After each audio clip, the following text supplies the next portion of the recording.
We're here in the big engine house at Gossel Showgrounds with James here, and he's going to walk us through these big boys. And I tell you what, I don't know anything about these things. This is a bit out of Crazy D's wheelhouse. So, James, tell us about the big motors, engines. Well, the club started many years ago, and one of the members presented to us that he had traded for that engine. And then he went and took a look at it and decided it was bigger than he wanted to take on. It's a big. So another of our members had brought his father along to the meeting. And about a week after that was presented, or a little less, our treasurer received a letter in the mail from the gentleman. And he said, I like what my son is involved in.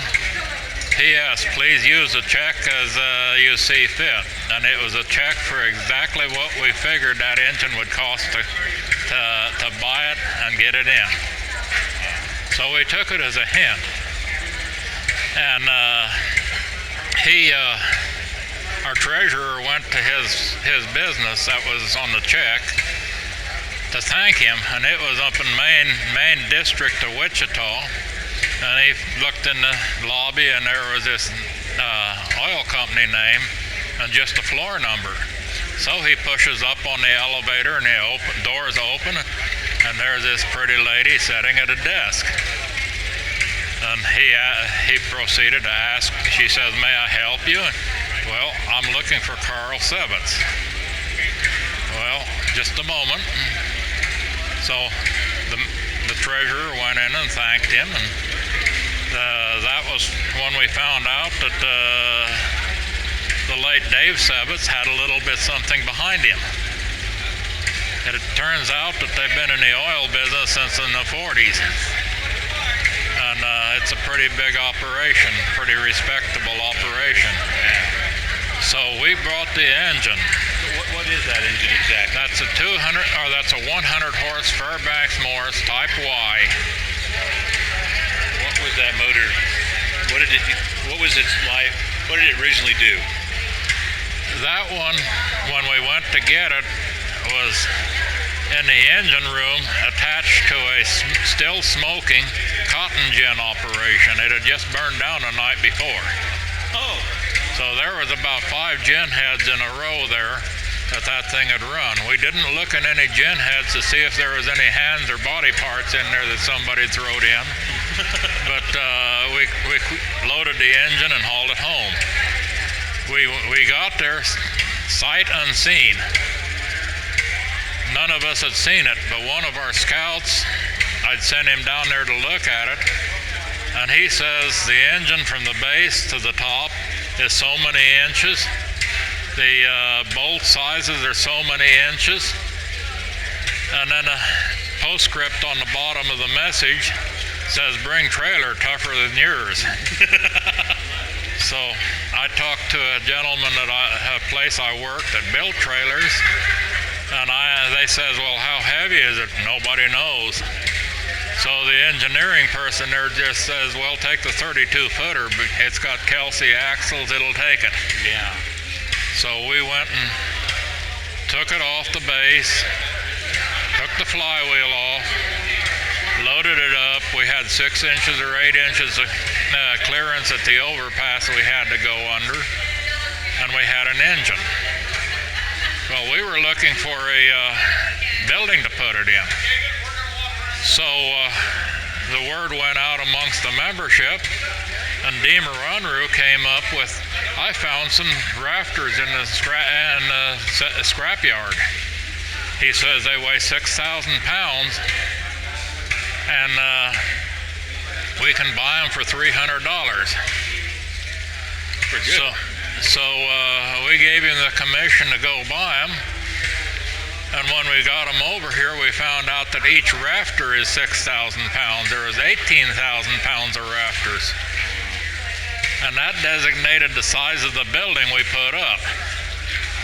And it's a 73 by 80 building. We have, I think, $4,000 in putting the structure of the building up. was the engine that started it.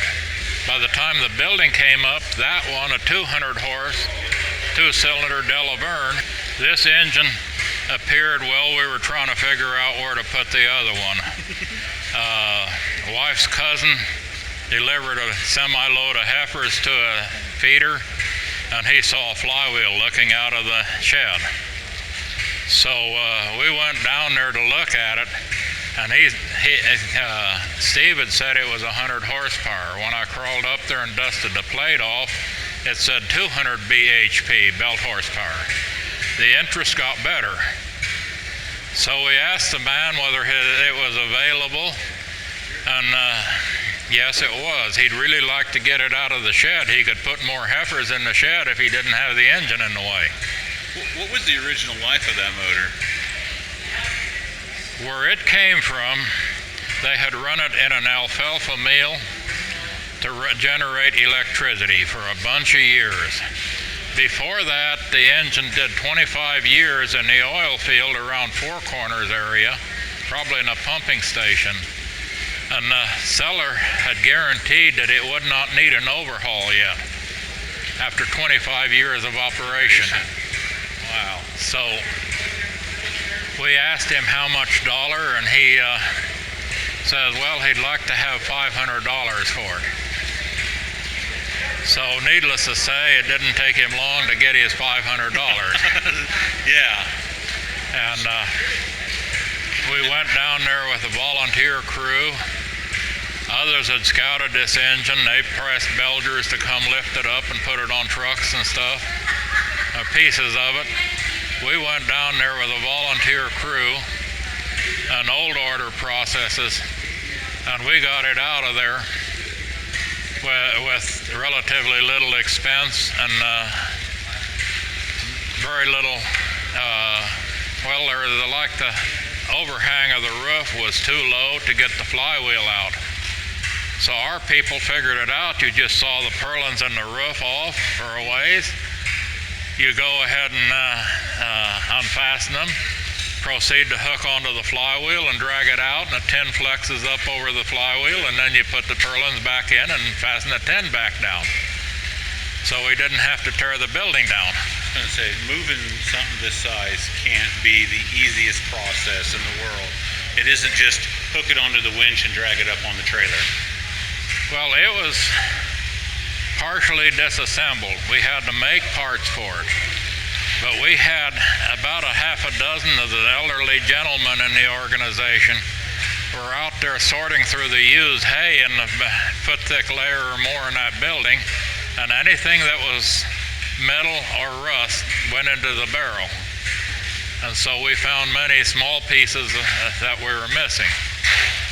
The block with the pistons in the hole, but not the rod bearings attached to it, weighs right at 24,000 pounds. Good Lord. Yeah.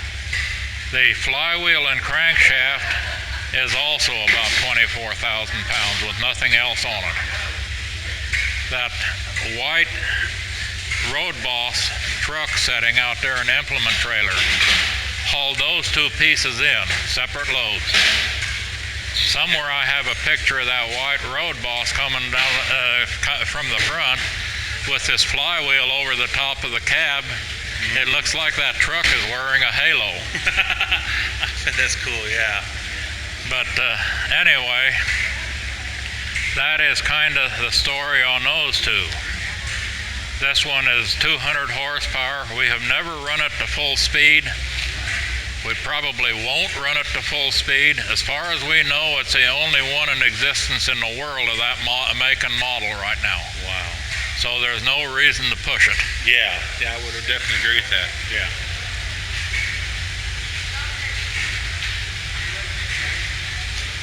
So what's the story with this big girl? This engine has a Fairbanks-Morse 32E14.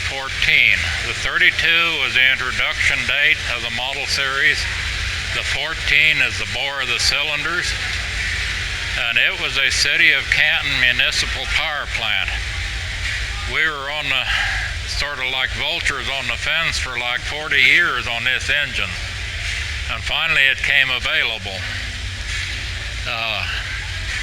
So we went down and took it off of its previous location. Mr. Voth here, Fred Unruh, and one other person helped us. And we took a small skid steer loader down there and a truck, and applying forces the right way, we talked it onto the truck. And it weighs right at 34,000 without the flywheel. So it is in need of a bunch of work. So this looks like the plug is still in the process on this one. Someday it will run. It may not be very soon. And parts for these things, you guys, if you need something, you guys have to make them pretty much, don't you? Or is there ways to find the parts for these big engines? Well, the 100-horse Fairbanks, a few parts are available. The 32E14, quite a few parts are available. You know, used parts and stuff like that, because this was right during WW2 time, and there's got to be thousands of them things decorating the bottom of the ocean. And also municipal power plants and ships and stuff like that didn't get sunk or scrapped. So there is parts available for a 32. Then that big girl over there, you guys would have had to make anything that you needed for it. There is no parts available. Parts available there. The last time anybody got parts for that engine was in the for one of those engines, it was in the early 70s. Was the parts supplier had a record of 3 of them in South America, and Andean Oil Company. And since then they haven't ordered any parts, so we figure their history. They're probably not in operation anymore then. So, but wow. But this one, well, we moved it in here. We moved them around on boards with soap and a lot of cribbing and time and patience. And if you put ivory bar soap rubbed onto a plank there, a lot of flakes and stuff, a piece of plywood with a bunch of ivory bar soap on it, put them two surfaces together, and it slides. It has no idea which direction it wants to slide. That's done by gravity. Yeah. So you tie it off in 3 directions and pull it to the 4th, you know, with chains and winches and stuff, to where it can't go too far before it's held in place. It was an interesting project. We got that one, the 100-horse mounted, and we got the 200-horse mounted. When we got to this project, one of the we started the base, or that one when we started the base, the board told us that they wanted us to continue putting bases under them, and because they made a good display even when they weren't fixed yet. So it was better to mount them and then come back and fix them. So this one here is going to be the last one of this series. They made these engines in 1-cylinder, 2-cylinder, 3-cylinder, 4, and I think a 5 and a 6. So they just added more jugs on a longer crank and base. And these ran on natural gas? All 3 of the engines here so far are all diesel engines. Diesel engines. Compressed air start was the way to start them in those days. Okay, around the room here a little further.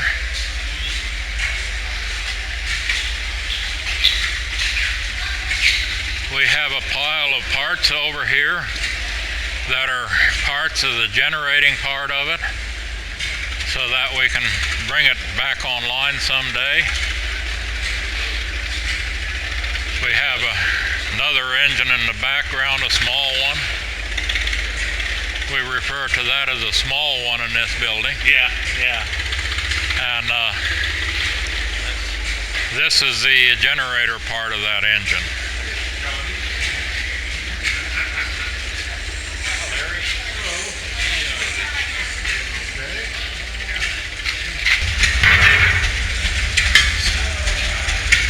So tell us about this little thing. This engine is a Busch-Sulzer. The gentleman at Adolphus Busch, the brewing company, needed a way to refrigerate some of his product. So he got into the engine manufacturing business to refrigerate his brewing business. And this particular engine here, was a municipal power plant, city of Perry, Oklahoma. Oh. And they had shut it down. It had no market value because it was too old a technology. And we went down there and removed it from the building. It was interesting, and that the floor wasn't trustworthy in the building and stuff, so we had to build sort of a railroad track of blocking to drag the engine out of the building. And the railroad track went right by the door, and the trains were doing 70 miles an hour. So we kept pulling the thing on the soap boards. We got to a point, we changed direction, and we were moving it uphill and through the door and onto the trailer. And we loaded it onto a semi-trailer crosswise. There was just barely room to load the engine that way without getting in the train's way. So then once we had it on the trailer, then we turned it 90 degrees and tied it down and hauled it in. This one is also about $24,000 without the flywheel or the generating equipment. And it's a little bit lower output than the Fairbanks. It is a 4-cylinder engine with a 5th cylinder for an air compressor to feed the injectors and the starting air. I think that's the smallest that cylinder on that end. Yeah. And it is the current project we're working on. We didn't quite get the outbound pedestal poured, but we're kind of hoping to, but we didn't get it done.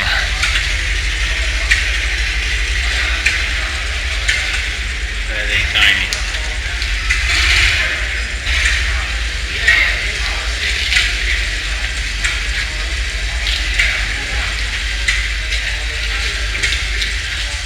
Now, this motor here, is there many of these still in existence, or are these? There is a few of them. I think Cool Springs, Pennsylvania, or whatever it is, has one. There's other versions of this engine because Busch made a lot of engines. But for looking for information, we tried to find plans for a base for it. And we talked to many facilities, and one man in Colorado, yeah, I've got plans for it, for an engine base. And he called me back about a day later and says, I don't have plans for it. I've got a file cabinet full of silverfish. So, no. So they're gone. We kind of went to a power plant in Butler, Missouri that had, for a later version, Fairbanks, and got information about those bases and scaled them to this. Wow. And there's about 5 feet of concrete under this engine. Well, more like 6 feet. Yeah. There's about 30 yards under it. And so we dug down there and we put many pounds of rebar and many forms and stuff, and that's all poured as one piece. There is no joints in that concrete. It's all. Then this is a grout line. That's the only joint in it. You get the engine position and you shove grout underneath it. These bolts are like 5 feet long.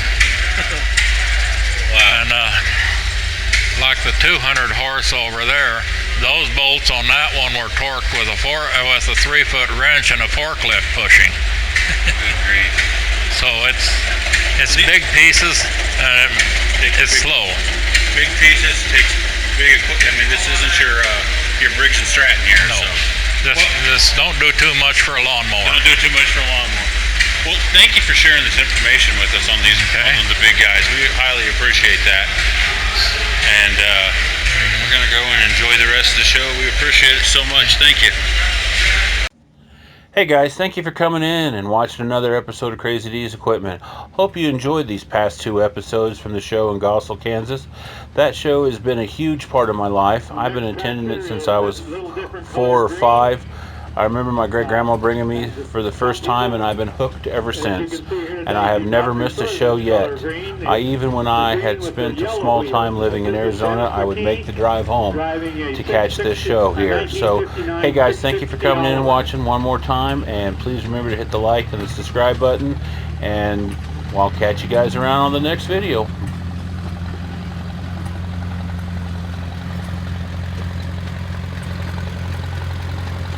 Well, thanks for all of those that did participate this afternoon. It's good to see these tractors out running